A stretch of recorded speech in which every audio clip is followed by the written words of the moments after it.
In the midst of crisis, that is the time we can learn to call upon the name of the Lord. We can learn to trust God in the midst of challenge.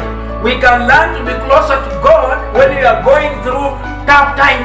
Tough times calls for tough measures. We now move closer to God, who is able to give us victory and make us succeed in our life.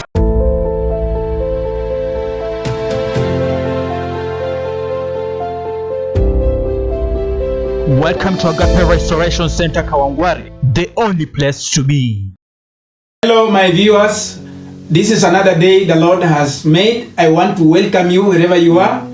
As I told you last week, I was handling a topic on handling crisis, and I know where we are passing through, all of us, a time like this. This is level 2 where I'll be continuing, and in case you are not able to follow us on level 1, you'll be seeing on the link where you'll be able to get it through YouTube. You'll be able to find us and we'll be able to get together. So today we are beginning on level 2. And before we begin, I request wherever you are so that we believe as we pray and proceed. Father, in the name of Jesus, we want to come before your presence this day. We bless you because of your faithfulness and love that God you have given to us. Thank you that you have given us another week. As we commit ourselves, as we begin, the Holy Spirit of the living God, take preeminence, lead us, minister to us as we share your word. In Jesus' name I pray. Amen. My brothers and my sisters, I want to thank you again for being able to come so that we may be able to watch as we minister the word of God live. We are moving on level 2 of handling crisis. And last week I shared 3 points where I was able to lead you to understand how to handle crisis. And today I'll now move on handling crisis on point 4. But before I move on that point 4, it will be very important for us to read a scripture which I'll begin on in 2 Corinthians. We are reading from 2 Corinthians chapter 4, verse number 16 to 18. So we do not lose heart, though our outer self is wasting away, our inner self is being renewed day by day. For this light momentary affliction is preparing for us an eternal weight of glory beyond all comparison, and we look not to things that are seen, but to the things that are unseen. For the things that are seen are translucent, but the things that are unseen are eternal. This is Paul, the author of the book of Corinthians. And as we begin, I want us to highlight and understand what Paul is saying. We do not lose heart. Though our outside may be wearing out, but our inner self is being renewed by day. In issues when we are passing through hard moments, life seems not promising and things seem not moving. Our outside may seem weary, we may seem weakly, we may seem not succeeding, but our inner self, because of trusting and believing in the word of God, is being renewed day by day. And therefore, as we will be moving on this issue of handling crisis, it is important to know that in our outside things may be seen not working, but the inside we are being renewed because of the power of God that works in our life. And therefore, these are just key verses I'm reading, and therefore I'll move on to give you point 4. And the other verse that I'm going to read is Ecclesiastes chapter 3, verse 1, where the Bible says, "For everything there is a season, and a time for every matter under heaven." I'll read another chapter, that is James chapter 1 and verse number 17. "Every good gift and every perfect gift is from above, coming down from the Father of lights, with whom there is no variation or shadow due to change." So as we begin this week looking at how we can handle crisis, is very key for us to be able to know that crisis comes in our life but God is there to help us in challenges that we are going through. So as we are going to move on this level 2, we are beginning on point number 4. And this is very key for us to analyze as we will be looking at point number 4. Point number 4, how to handle crisis. If you are writing, crisis moves us towards Christ likeness and mission focus. I'll repeat. Crisis moves us towards Christ likeness and mission focus. And for you to understand how we are moved towards Christ and Christ likeness and his mission, on this I'll be able to back it up by reading a scripture from 2 Corinthians chapter 3 and verse number 18 in King James Version. This is what it says. And we all with unveiled face, beholding as in the mirror the glory of God, are being transformed into the same image from glory to glory, just as by the Spirit of the Lord. Now, I want us to understand the times we are in. Crisis moves us towards Christ likeness and mission focus. Now, you realize most of us in the times we are moving in, situations that come, they have to move us closer to God, have to move us closer to Christ. We have to be likeness of Christ. And remember, Jesus came from heaven, and when he came, there is challenges that he went through that made him actually to endure the suffering. And this is what Paul is saying, that we unveil the face of beholding as in the mirror, in the glory. Because Jesus came from heaven, he passed through life, he suffered in a situation that was actually proving that Christ was not able to overcome. But finally, through that problem, through the challenge he went through, we understand that Christ went through a high challenging moment.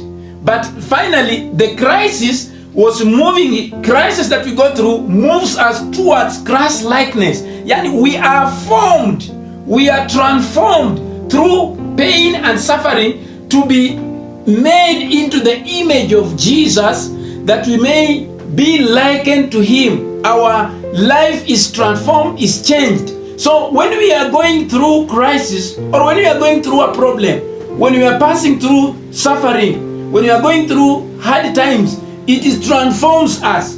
It makes us be prepared into the reformation, into the refinement of God our Father.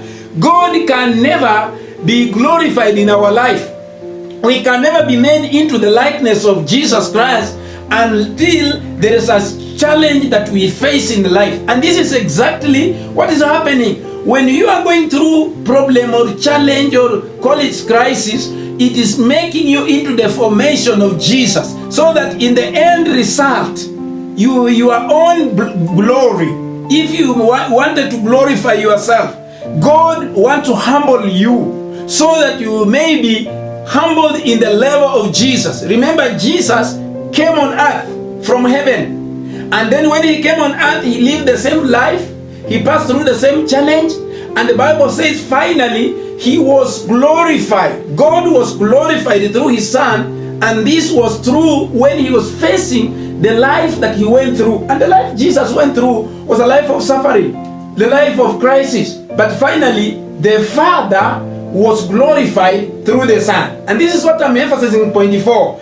that crisis moves us towards Christ likeness. So crisis is working for our good, because it helps us be like-minded of Christ and be mission-minded. Now, when I talk about mission-minded, what I'm meaning here is that we fail not to look on ourselves. We realize, why did I come?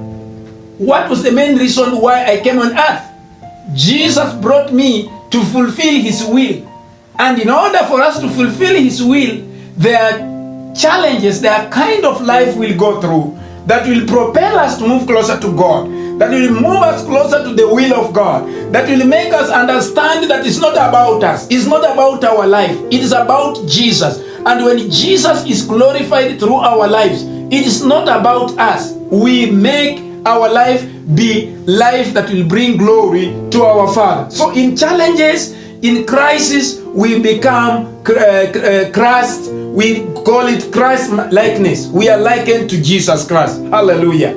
And this is very key. So I'll move on to give you before I move on point 5, when we look at the life like-mindedness, in the Old Testament, we can be able to draw the life of Abraham. See Abraham in the book of Genesis. When you read chapter 12, you read chapter 13, go all over up to chapter 22.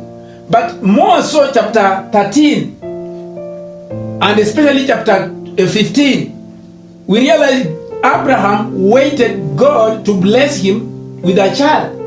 And it took time. It took number of years. Things never worked.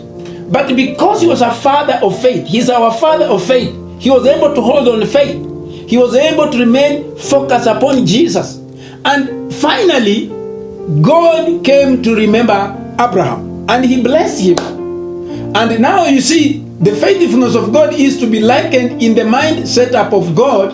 One of the key issues about Abraham is that finally, even the child whom he was blessed with by God, and I want you to listen to this, the blessings you are given, sometimes the blesser may even want to test to see how you value him.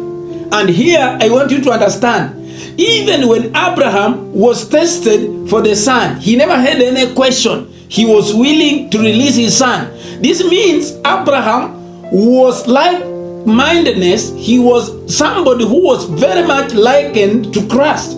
Therefore, he didn't want to hold on the blessing, but he wanted to release the blessing because he knew the blesser was able to hold and release whatever he had purpose for his life. And this is why I'm saying the crisis makes us to be like-mindedness, like grass, likened to him and likened to his glory. And this is what is very key.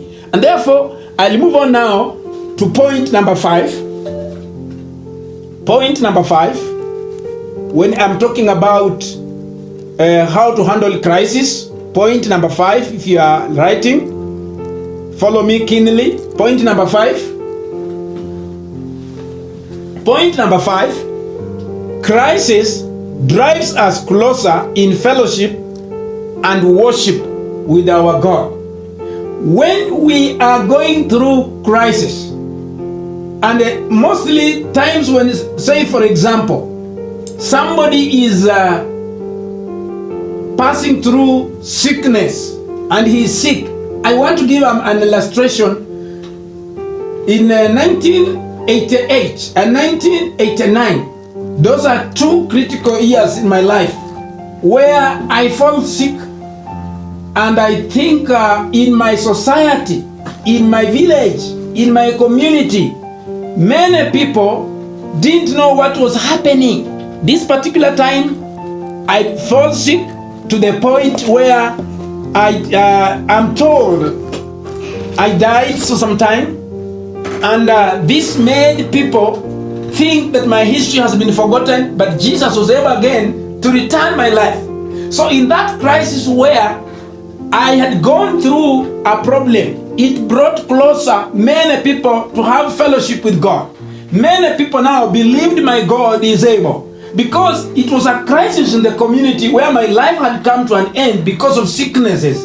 But I want to let you know, crisis drives us closer in fellowship with God. It drives us closer in fellowship, closer in worship with our Father. That what we are going through may not be a situation that we may look at. And this one I want to refer you to the book of Philippians, chapter number 4 and verse number 7. The Bible says, "And the peace of God, which surpasses all understanding, will guard your hearts and minds through Christ Jesus." Now, this is an author by the name Paul writing the book of Philippians in an environment that is not good, environment that is not conducive. And most of you know, When you're in an environment like in prison, you are likely not to be at peace.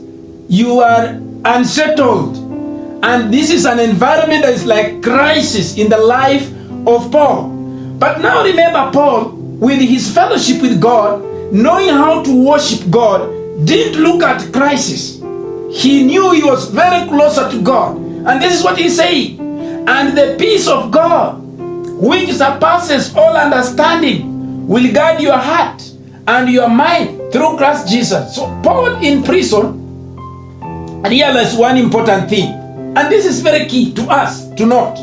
He realized one important thing, that while he was in prison, he knew the peace of God kept his heart, kept his mind. Why? Because he was focused upon Christ, and he was knowing that the situation he's undergoing, Christ was in control. Christ was in power. Christ was in the seat of protection. So it's not about the prison where he was.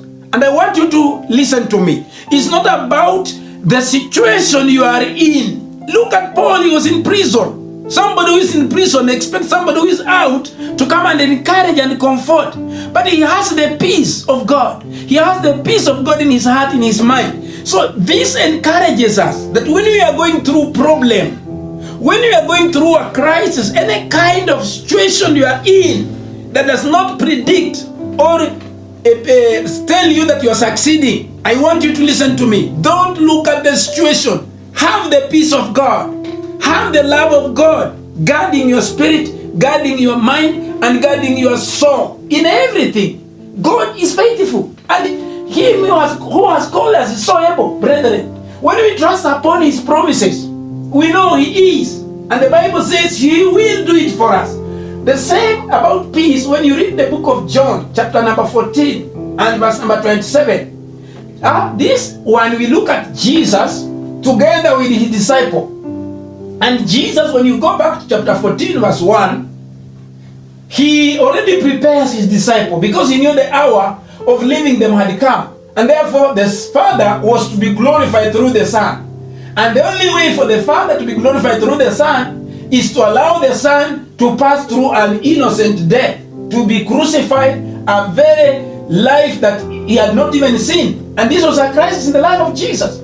Now in chapter 14 of John, Jesus says, verse 1, He says, "Let not your heart be troubled. Believe in me and believe in my Father, that in my Father's house there are many mansions, that I'm going to prepare for you a place." Now let's jump to verse 27 of 14. "Peace I give unto you, peace I leave unto you. The very way I leave peace is not the very way the world gives." Now this is Jesus talking to His disciple. Why? He knew they were in crisis, and He wanted them to, the crisis to drive them to fellowship and also worshiping God. So in their crisis of looking at their master who was going to live with them, they are not going to no longer be with Jesus. Jesus was going back to the Father. Now the disciples are worried. Disciples are not sure what is going to happen. But now Jesus encouraged, "Let your heart not be troubled. Let your heart not be worried. Trust in my Father." And therefore Jesus says, "Peace I leave unto you." And I want us to understand, when we are going through problems and challenges, brethren, crisis has to move us closer to be in fellowship with God our Father. Crisis, in the midst of crisis, that is the time we can learn to call upon the name of the Lord. We can learn to trust God in the midst of challenge. We can learn to be closer to God when we are going through tough times. Tough times calls for tough measures, calls for people to be tough. When the tough times are ahead of us, we now move closer to God, who is able to give us victory and make us succeed in our life. And this is very key, so that when you are going through hard times, learn to trust upon the promises of God. And that is point number 5 about handling crisis. But in that, still, I'm reminded about the servant of God. This is Job. You know the story about Job. Before I move to point number 6, Job was a man of faith, a man who suffered so much. He really suffered, brethren. When I look at the life of Job, I wonder what kind of person has ever suffered on earth like Job. Job passed through challenges. The challenges Job passed through, we have never experienced them. And you remember he was rich. You remember he had children. He had everything. Everything was taken away until the wife was ridiculing Job, saying, "Why are you still worshiping this God? Why don't you defame him and die?" But Job had known that the problem, the crisis was going through, had moved him closer to fellowship, had moved him to worship the true God. And in the midst of going through the scenario he went through, and I want you to know, not this, my brother, though Job went through those problems, and he said these words, he had this confidence, "I know my Redeemer liveth, I am encouraged." This word encourages my heart. He has the confidence of seeing another day. Why? Because he knew the bigger the crisis, the bigger how close it was moving him closer to his fellowship with God and worship God. And in the midst of this crisis, God was glorified in the life of Job. And when you read the Bible, the last 2 chapters of Job, you realize he was more blessed. He got more blessings, children, blessings, more than what he lost. So now listen to me. When we have lost our properties, we have lost whatever our jobs and whatever we may lose, let us not look at what you have lost. Let us look at the provider, God our Father. And our close intimacy, close relationship, close love should be built with our Father, who will give us victory and give us success. At the final end lap, God will see us through in whatever we are going through. And this is what I wanted you to note on point number 5. Point number 6 about Christ, how to handle it. Point number 6, if you are writing, God responds in mercy and deliverance. God responds in mercy and deliverance. I want to read 1 Peter chapter 5, verse 7. Casting all your care upon him, for he cares for you. Casting all your care upon him, for he cares for you. These are in how do we handle crisis? We should know that in the midst of crisis, God responds with mercy and deliverance. What do I mean when I say with mercy and deliverance? Simply a meaning. When we are going through crisis, we need to note that our God is a merciful God. God is a merciful God. In the crisis we are going through, in the challenges or problem we are undergoing, we are serving a merciful God. God who can deliver us. God who can save us. God who can fight the battle for us. Look at the life of people like Daniel. Daniel was thrown in the lion's den, and because he knew God was merciful, he knew God was able, God who delivers, God responds in our situation. He is God of mercy. So it doesn't matter what you may be going through. I want you to know and note this very keenly, my brother, my sister. God in the midst of crisis will respond with mercy and will respond with deliverance. In other words, God will come in your situation. For him to come in our situation, this is why 1 Peter 5:7 says, cast all your care upon him, for he cares for you. So when you are going through any other kind of challenge in life, learn to cast all your burdens, all your worries to him, because he's God of mercy who cares for you. He's a God who will come to deliver you. He is a God who will come to minister to you. He's a God who will come to move you out of your problem. Sometimes when we are going through challenges in life, we may not know when we are coming out of it. And this is now the problem. We lose hope. We lose our confidence.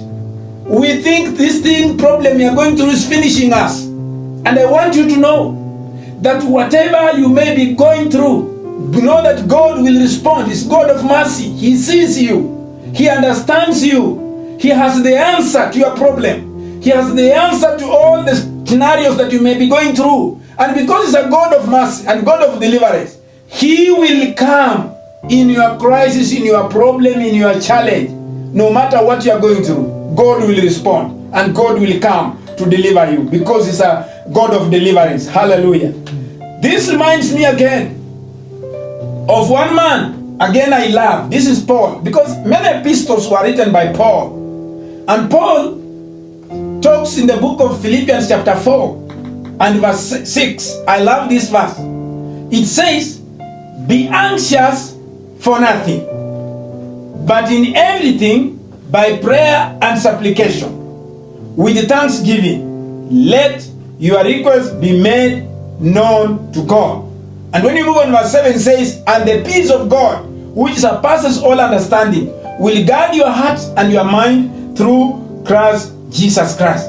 And this is very important, that God will respond.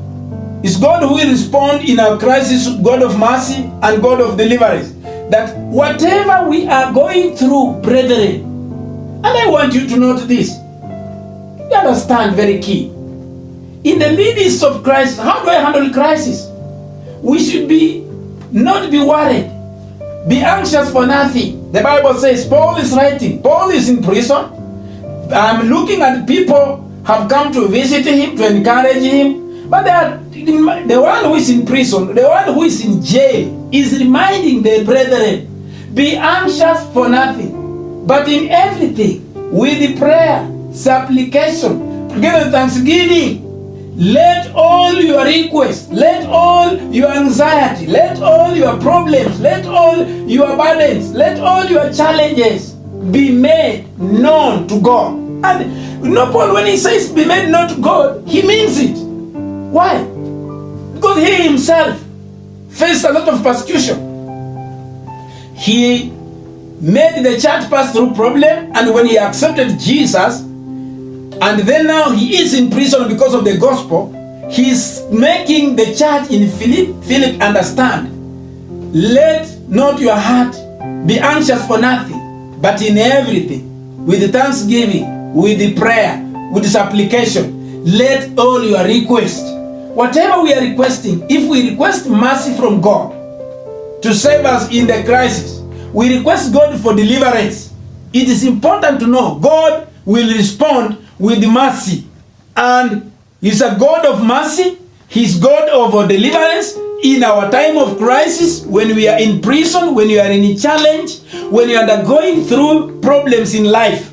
Life is about challenges. And then one of the authors say, the really meaningful of life is challenge. And yes, the other week I was giving you a definition about crisis using the illustration of the Chinese. And I will look at this again today, where I was saying, Chinese look at the word crisis with two connotations. The first one is danger, and the second one is opportunity. How do they look at when they have been faced with the danger? Their eyes, their mind, their focus is not on danger. The problem already has come. And this is one of the things I want us to know. When a problem is there, you don't have a solution, you cannot fix it. Can you remove your eyes upon the problem? Look at that problem as a stepping stone to usher you into your miracle, to usher you into another open opportunity. And this is how Chinese look at it.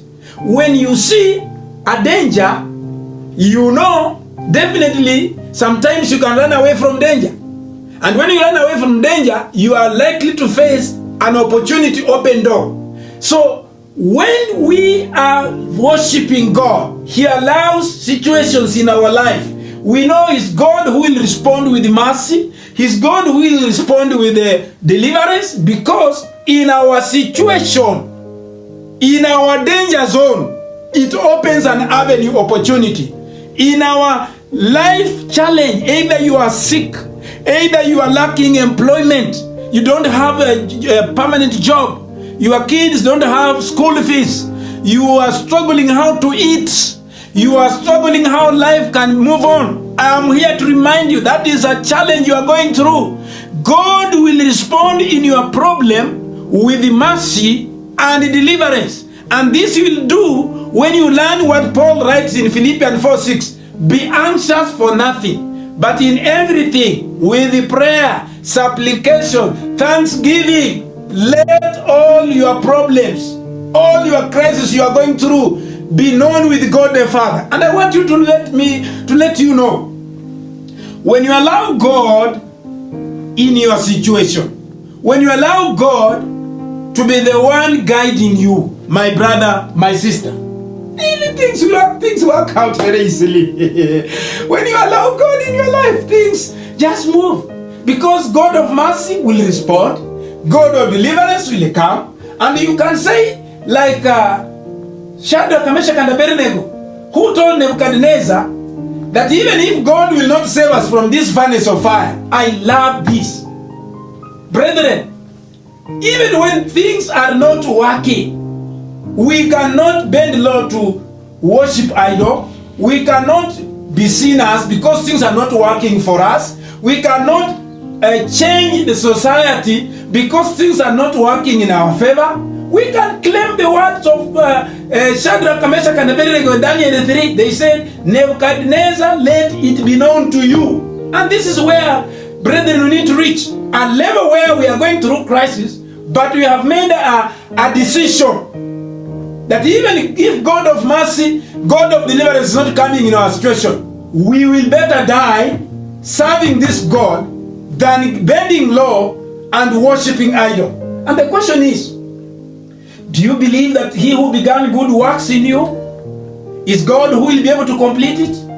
Do you believe that the situation you are going currently through right now, you have a God of mercy and God of deliverance who can come in and deliver you? If you believe that, so stop looking at your problem, brother, my sister. Stop looking at your problem. And I'm encouraging, don't look at your problem. Look at a big God. The God whom you worship, the Bible says, is a consuming fire. In other words, no matter how big the problem is, no matter how big the situation is, no matter how big the challenge you are going through is, the God you serve, and I'm emphasizing point number 6, is a God who will respond, is God of mercy, who will respond with mercy, he will respond in deliverance, and he will set you free. If only you trust upon his word. I'll move on to emphasize point number 7. This is very good. I'm loving this. Number 7, how do we are handling crisis? Number 7, be willing to change. Be willing to change. And this one I'll read a story about the life of Moses in the book of Hebrews, chapter 11. Possibly you are wondering, I'm not close at the Bible, I'm close at my Bible. Hebrews 11, you know, when you look at Hebrews 11, it talks of the heroes of faith. People who are tested, who pass through crisis, who pass through problems, but because they endured in God, God helped them. So we are reading Moses, the life of Moses in Hebrews 11, verse 24 to 26. And this is what my Bible says. By faith, Moses, when he became of age, refused to be called the son of Pharaoh's daughter, choosing rather to suffer affliction with the people of God than to enjoy the passing pleasures of sin. And verse 26, which is very key, esteeming the reproach of Christ rather riches than the treasure in Egypt, for he looked for the reward. This is very important. Now, handling crisis. How do we handle the crisis? Point number 7. It is us to change. Let us be willing to change. And now, Moses, when you look at the story of Moses, you need to draw you to go back to the book of Exodus. The life of Moses, how he was born, how he was raised up, the kind he suffered, the life he went through. And now, the key verses I've read, the Bible says, when he grew up, in other words, when he became of age, when he was mature in the spirit, when he was able to interpret the situation he was going through. Remember, being under Potiphar's wife, in the house of Potiphar, it was an issue that was telling him time was not good. But the issue is, he was willing to change. He said in verse number 26, and I want you to follow me very fast. He looked at the crust, riches, rather than enjoying the pleasure in Pharaoh's house. And this is what I want, brethren, to let you know. When you are going through a crisis, it is you who should be willing to change. Because the situation will not change. But it is you who must be willing to change. Why do I say this? The issue is very easy. That Moses, in Potiphar's house, all those blessings, he knew were just for a short while. And because of faith, he said, I better change living this life, move to another life, where I better suffer with the brethren, I better suffer with the people who are persecuted than enjoying these pleasures of this world. Because the reward is my Messiah, my Lord Jesus is coming soon. So when Jesus is coming soon, he wants me to be grounded. Not to look at the challenge and build my eyes upon the enjoyment of the pleasure of the world. Moses looked at the reward. The reward is Christ when he comes. He'll remove us from our suffering. He'll remove us from our crisis, our problem. Because he is our master. Hallelujah. And I want to mention the last point, point 8. Then I go to pray. Point 8. How do you handle the crisis? Point number 8. Learn to laugh, learn to look and laugh at the crisis. Point number 8. Learn to look and laugh at the crisis. When you are going through crisis, my brother, my sister, just learn to laugh at the crisis you are seeing and learn to celebrate it. Let me first and foremost read Philippians chapter 4. I love the book of Philippians. Chapter 4 and verse number 4 and 5. Because of time, I'll be moving very fast. It says, rejoice in the Lord always. Again I say, rejoice. Let your gentleness be made to all men. The Lord is at hand. Now, this is what I'm emphasizing, and I want you to... Now, how when we are going through crisis, brethren, there are situations we cannot fix, we cannot change, we cannot have power over. When you are going through a problem, you don't have a solution. Your issues, learn to laugh at that problem. Just look at the problem, start to laugh at it. What do I mean by laughing? In that situation, you learn to know that God is there, God is present, God is able, God can do much exceedingly, abundantly, beyond. Whatever you are looking at is not finishing you. Whatever problem you are going through is not finishing you. Can you just laugh at some people when they are going through such big challenges? They are so gloomy. They are so annoyed. They feel somebody has annoyed them. My brother, my sister, I want you to know, in the midst of your crisis, in your challenges, look at the problem.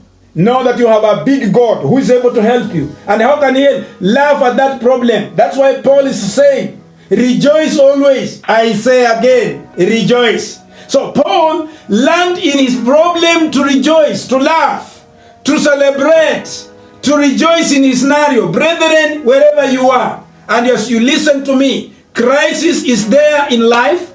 It is there in every place of your work, whatever you are passing through, be it in employment, be it in your house. If you have a family, you will face a crisis of any kind. Look at that crisis, laugh at that crisis, call upon the power of God, and say like Job, I know my God is alive. He is able. He will do it exceedingly, abundantly. So, because you have heard all this, I have been sharing on handling crisis. It is my pleasure to call upon you to believe. We want to pray and believe that God will move in your situation as we go to wind up today. Father, we come before your presence. We worship you and exalt you this particular day. Thank you, the Lord, you have allowed us to be able to go a series of number of lessons that entails how do we handle crisis in our lives. Sometimes we pass through problems, we pass through challenges, and we don't have a solution. And Lord, you have reminded us that sometimes we look at this problem or this challenge, and Lord, we learn to do one thing, to laugh at it. We rejoice, and knowing that God, you are the creator, you own everything, and you have the power to change the situation. Whatever we cannot change, whatever we cannot fix, we are trusting upon you to do it for us. And we believe, God, through the power of the Holy Spirit, nothing is impossible with you. Nothing's too hard for you, God. No matter challenge my brother, my sister may be going through, I declare deliverance. I declare the power of God. I declare the working miracle of God in their life in the name of Jesus. Meet their point of need. Deliver them in whatever they may be failing and suffering and thinking things are not going to work. I declare breakthrough in their life, in their families, in their place of work. I glorify you, I worship you and exalt you because you have done it and you are meeting everybody at a point of need. In the name of the Father, Son, and the Holy Spirit. Amen and amen. God bless you. Thank you so much, my viewers. We bless the Lord for you, all of you, being present, following me, and even being able, willing to listen. I just want to tell you, it doesn't matter what crisis you may be going through. I've been sharing how do we handle it. And when you follow this key concept, 8 points I've given since the other week and this part 2, God, as you go to your knees to pray and fast, point by point, applying it in your life, God of heaven will able to help you. And at this particular time, I just want to call upon you. Don't look at your crisis. Look on God, who is bigger and who is able to do everything. Be blessed. Amen.